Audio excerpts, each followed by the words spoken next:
Tudo bem, meus amigos que nos ouvem e nos assistem? Hoje temos um programa especial. Nós vamos tratar um pouquinho aqui de um problema que já vem há muitos anos incomodando os empresários da contabilidade, que é as multas aí geradas em função de débitos por entrega em atraso ou não entrega da GFIPS. Então, com base nisso, agora, recentemente, o projeto de lei que estava, o 4.157 de 19, de autoria do deputado Lécio Oliveira, né, através do seu relator, Lucas Vigílio, lá na Câmara, aprovou esse projeto na Comissão de Finanças e Tributação. Né? Então, agora, o encaminhamento disso deve levar a esse projeto agora ao Senado, já tem algumas alterações pertinentes, é sobre isso que a gente vai tratar um pouquinho aqui hoje, nesse bate-papo. Está comigo aqui nosso diretor, Diogo Chamon. Tudo bem, Diogo? Quem vai falar um pouquinho junto conosco aqui a respeito desse problema que vem afligindo muitos empresários da contabilidade. Tudo bem, Diogo? Como é que você está? Tranquilo? Tudo bem, presidente. Uma saudação ao pessoal que nos acompanha. É um tema que já se arrasta há muito tempo, né, presidente? É um tema importante que causou um impacto muito forte nas empresas contábeis e que vem se arrastando desde 2014. Pois é, eu não me enganei na data, 2014, né? E as consequências vêm se arrastando e é uma questão assim que não envolve arrecadação, é meramente declaratória. Então, houve esse movimento, né, da FENACON, né, presidente? A gente tem que ressaltar isso, que a origem desse projeto vem de uma provocação, de um pleito da FENACON junto ao deputado Laércio de Oliveira, e que tem um princípio aí de proteção não, mas uma questão de justiça em relação às empresas contábeis, só que com o decorrer de todo esse tempo, essas multas já foram exercidas, né, do período aquele inicial de 2009 a 2013, e agora a briga é para tentar fazer valer, conforme diz o parecer, até a data da publicação da lei. O que seria uma grande conquista, evidente, mas com um impacto menor do que seria naquele período lá atrás em que o projeto de lei foi proposto. Perfeito. Então, só para a gente voltar um pouquinho no tempo, como você bem colocou, o projeto original é o PL 71512 de 2014, né? Que houve uma alteração, a questão da data, ela limitava a data de apresentação da GFIP. Se não me engano, até 2014 só. E aí o projeto foi andando, perdeu todo sentido. Então, mudaram Era competência, presidente, para contribuir, era competência de 2009 a 2013. 2013, exatamente. Então o que acontece? Mudou-se, quer dizer, agora até a data da aprovação do projeto, faz mais sentido, né? E houve essa mudança nesse outro projeto, né, que é o PL 457, que é de 2019, tá certo? E, evidentemente, isso foi para lá, foi para cá, foi aprovado na Câmara, né, e já foi remetido agora ao Senado e vai ser o projeto de lei da Câmara número 96 de 2018, que virou esse aqui de 2019, né? Isso já passou pela revisão, com umas aprovações desse substitutivo, mudando um pouco essas questões, né, do prazo, mas isso é importante a gente ressaltar. Ele faz menção à nulidade das multas, né, por atraso nas entregas, da GFIP, né, e as infrações já autuadas, né, na verdade, esse que é a questão.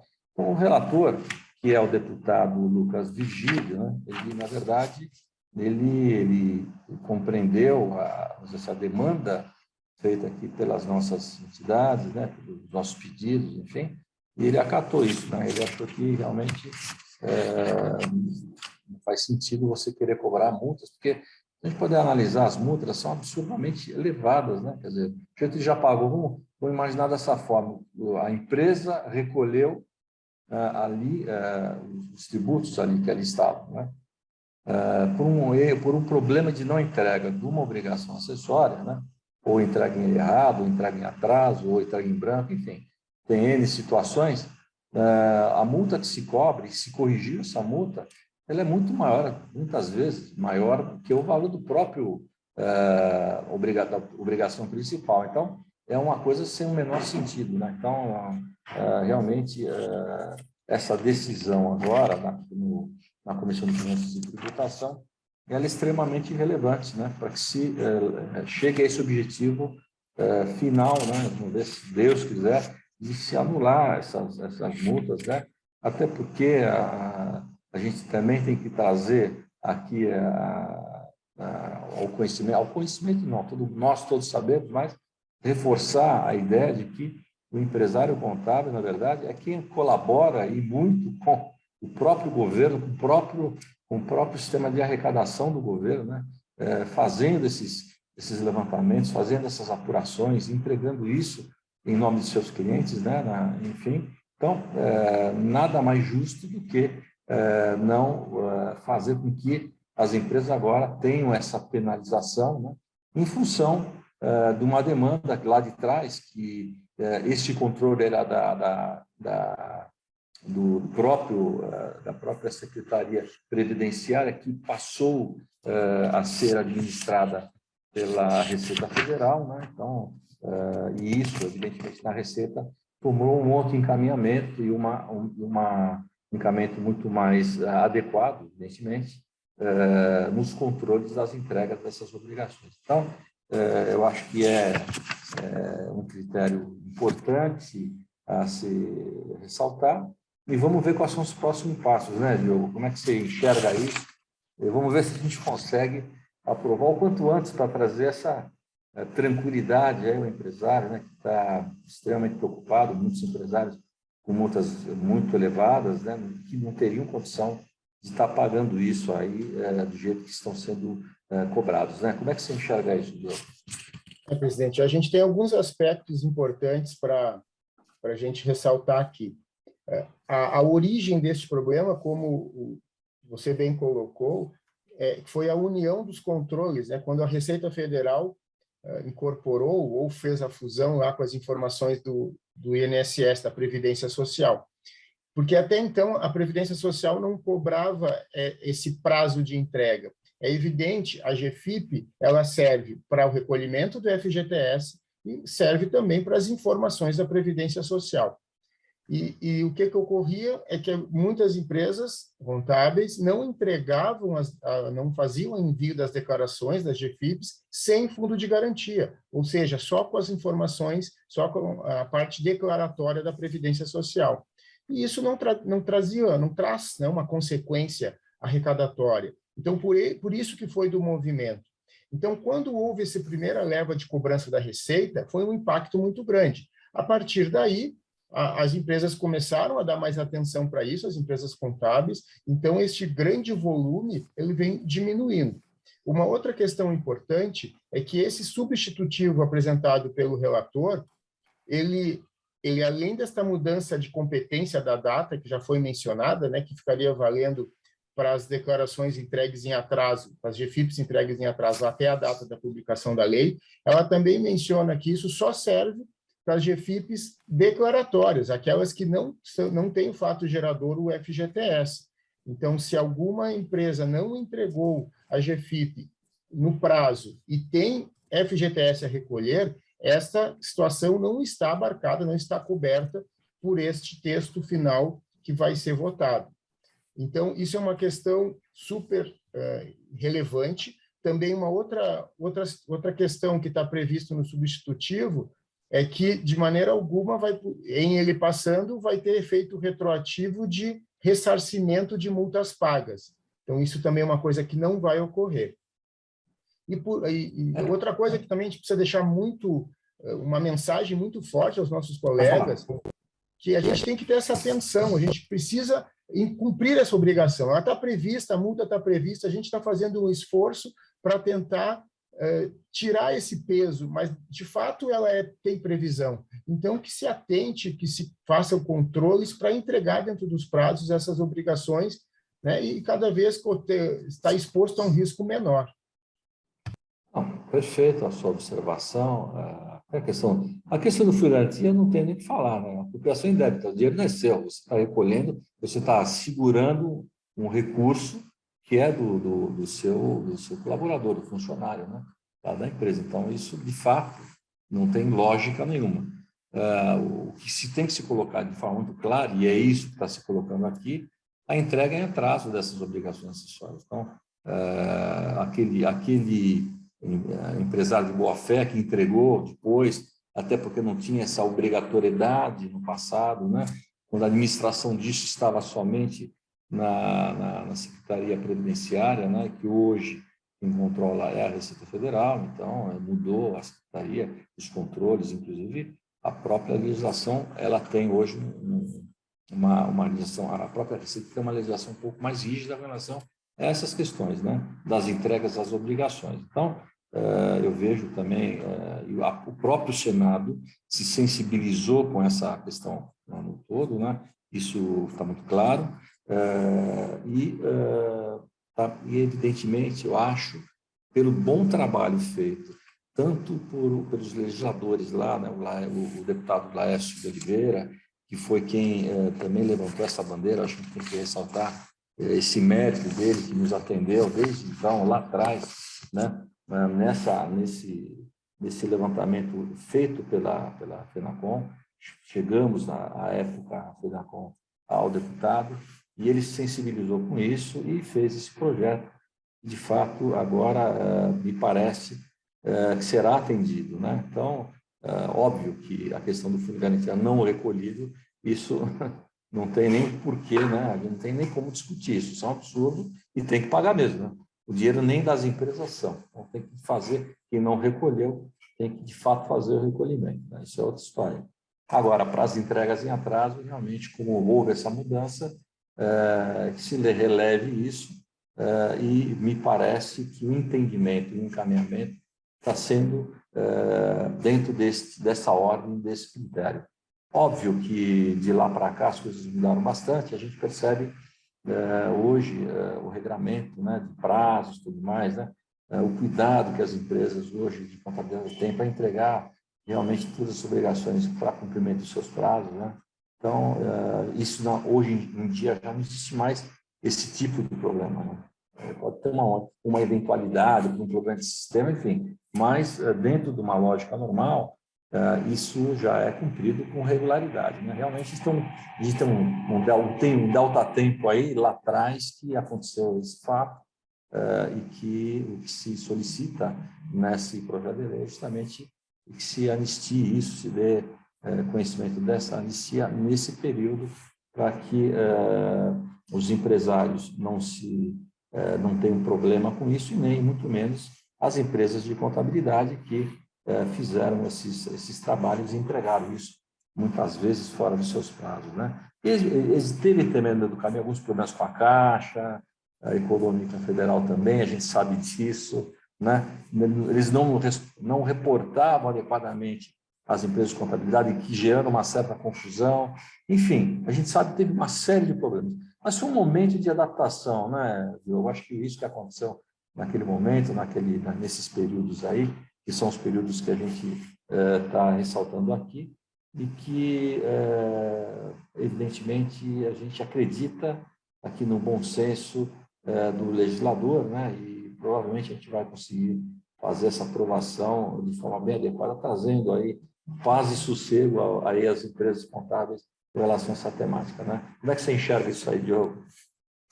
Presidente, bem colocado, porque nós tivemos situações na qual a certidão negativa de débito não saía. Aí não tinha esta informação previdenciária lá nos controles da Previdência. E a orientação era retransmitir a GFIP.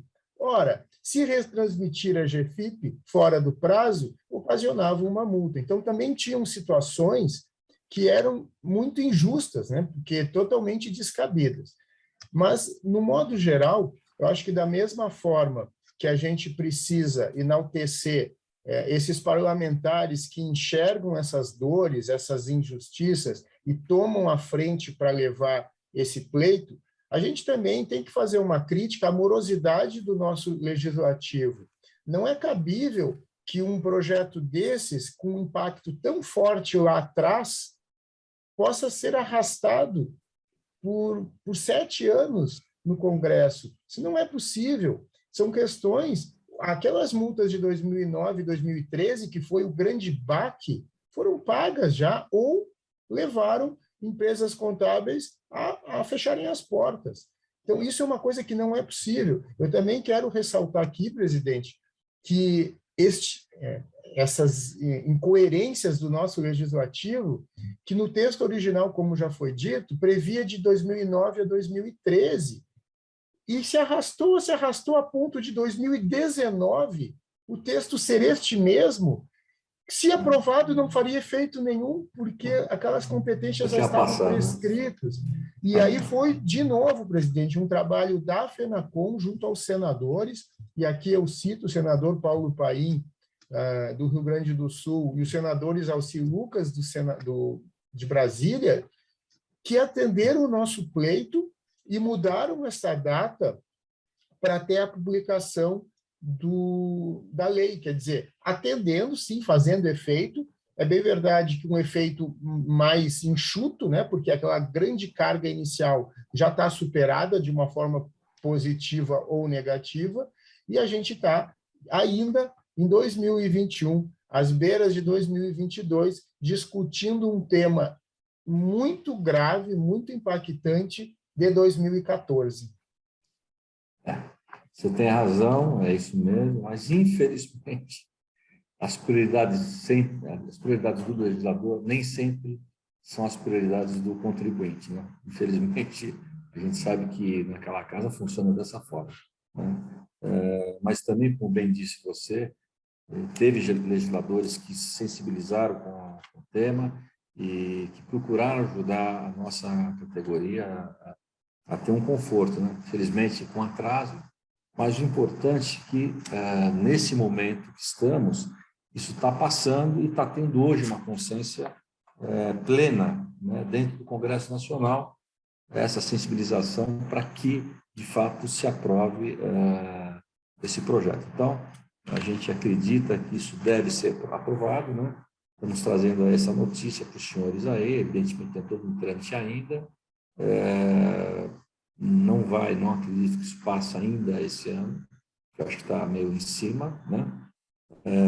E o ano que vem, obviamente, não ficará só em outros projetos importantes, mas esse talvez a gente consiga, aí no início do ano, que ainda não está tão quente o processo ainda eleitoral, né? No início de 2022, e quem sabe a gente consiga aí emplacar essa aprovação aí no começo do ano, para benefício dos empresários aqui que estão necessitando que se ter uma diretriz agora mais oficial com relação a essa questão. Então, acho que é isso.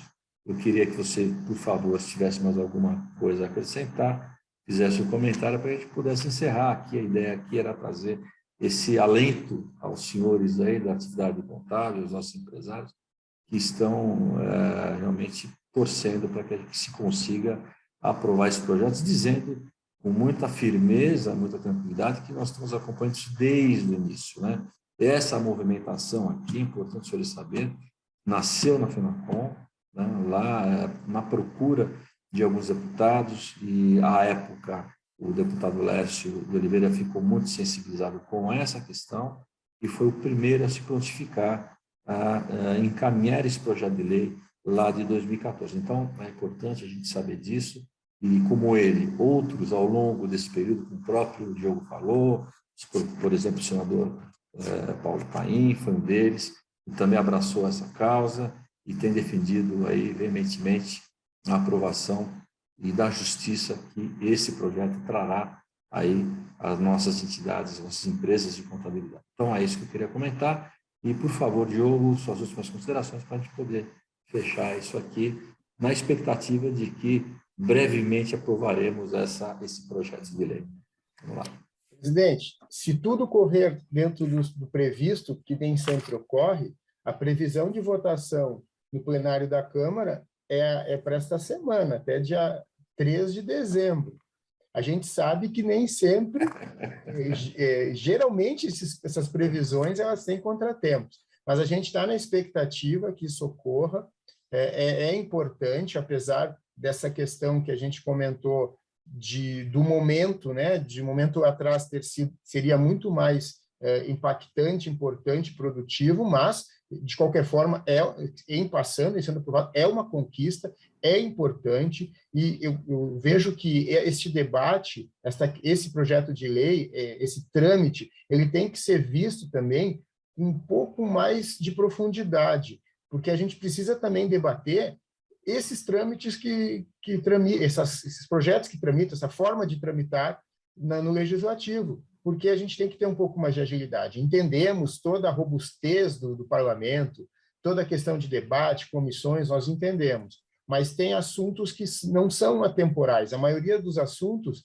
tem questões, tem vencimentos, tem prazos, que é o caso aqui do nosso debate de hoje. Então, também gostaria que a gente conseguisse sensibilizar os nossos parlamentares, que a gente pudesse agilizar um pouquinho mais essa estrutura de votação, essa estrutura, esse trâmite dentro das casas legislativas, ao menos que pudesse ter o critério de tratar projetos diferentes em condições diferentes. A gente não pode estar tratando um debate aqui falando bem fora da casa, mas falar de uma questão de aprovação do aborto, uma questão que tem prazo de vencimento, são coisas que são diferentes, então a tramitação tem que ser tratada diferente. Então, era isso por hoje, presidente, vamos ficar na torcida que esse projeto, depois de 7 anos, seja aprovado e esse assunto seja liquidado, presidente. Mas aí você falou uma coisa interessante, a questão do regimento interno naquelas casas, uma questão que pega, eles trabalham muito politicamente o regime interno. Quem conhece com profundidade usa isso, muita maestria. Então, aqueles parlamentares mais antigos, que conhecem, né, de frente para trás, de trás para frente, o regime interno usa aquilo politicamente para travar projetos, travar encaminhamento. Quando você trava um, você trava vários, né? Então, isso fica na lista e vai lá para trás. Então, é uma judiação, mas, infelizmente, é assim que aquela casa funciona, né? Eu não sou tão otimista, não sei.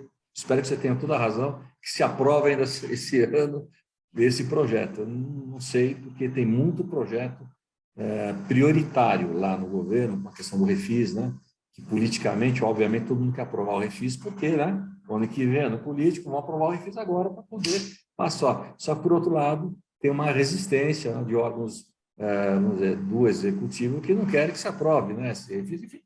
Tem toda uma amarração aí que faz parte do jogo, é assim que funciona, e democracia é isso. Então, vamos ver, se aprovar tudo, seria maravilhoso para todos nós. Então, meus amigos, um forte abraço a vocês, espero que vocês tenham gostado um pouquinho dessa informação, acho que fizemos questão de estar falando para vocês aqui a respeito desse projeto tão importante, que todo mundo pergunta toda hora como é que está isso, como é que está, nos ligam para cada diretor aqui da nossa casa, da FENACOM, como é que está isso, enfim. E a gente está aqui realmente para dar uma resposta em função desse projeto da aprovação na Comissão de Finanças e Tributação.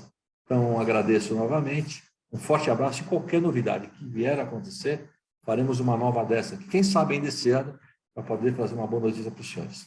Forte abraço e até a próxima semana, se Deus quiser.